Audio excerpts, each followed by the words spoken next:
عقل مندوں کے لیے ایک زبردست مثال. ہم تربوز خریدتے ہیں، واٹر میلن. مثال کے طور پہ 5 کلو کا ایک تربوز ہم نے خریدا، اور جب اسے کھانے لگتے ہیں تو پہلے اس کا چھلکا اتارتے ہیں نا. 5 کلو میں سے کم از کم 1 کلو کا تو چھلکا نکل جاتا ہوگا، یعنی آلموسٹ 20%، 20% تو کم ہو جاتا ہے. مگر کیا کبھی ہمیں افسوس ہوتا ہے اس کا؟ کیا ہم سوچتے ہیں کہ ہم نے تو تربوز چھلکے کے ساتھ خریدا، چلو آج چھلکے کے ساتھ ہی کھا لیتے ہیں؟ ایسا نہیں کرتے نا. اسی طرح مالٹے کا بھی حال ہے کہ ہم خوشی خوشی سے اس کا چھلکا اتار دیتے ہیں، حالانکہ ہم نے چھلکے سمیت خریدا ہوتا ہے، مگر اس چھلکے کو پھینکتے ہوئے ہمیں کوئی تکلیف نہیں ہوتی. یہی حال مختلف پھل اور سبزیوں کا ہے.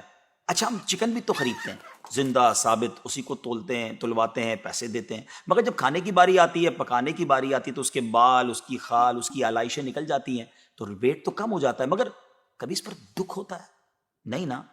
تو پھر 40,000 میں سے 1,000 دینے پر، 1,00,000 میں سے صرف 2,500 دینے پر ہمیں کیوں بہت تکلیف ہوتی ہے؟ حالانکہ یہ صرف 2.5% تو بنتا ہے، یعنی 100 روپے میں سے صرف 2.5 روپے. یہ تربوز، کیلے، آم اور مالٹے کے چھلکے اور گٹلی سے تو بہت کم ہے نا. اسی تو زکوٰۃ فرمایا گیا. ہاں، ایک اور بات، سال میں ایک ہی بار دینا ہوتا ہے. مالٹے کا، تربوز کا تو ہر بار چھلکا اتارنا ہوتا ہے نا. یہ 100 روپے میں سے 2.5 روپے یا 1,00,000 میں سے 2,500 روپے سال میں ایک ہی بار دینا ہوتا ہے، اور اسی کو زکوٰۃ کہا گیا. کیا برکت والا کام ہے یہ. مال بھی پاک، ایمان بھی پاک، دل اور جسم بھی پاک، اور معاشرہ بھی خوشحال. اتنی معمولی رقم، یعنی 40 روپے میں سے صرف 1 روپے، اور فائدے کتنے زیادہ، اجر کتنا زیادہ، برکت کتنی زیادہ. تو اب اپنی زکوٰۃ ہم نے پوری دینی ہے. اپنی زکوٰۃ اپنی دعوت اسلامی کو دیجیے، اور دین متین کی خدمت میں اپنا حصہ ڈالیے.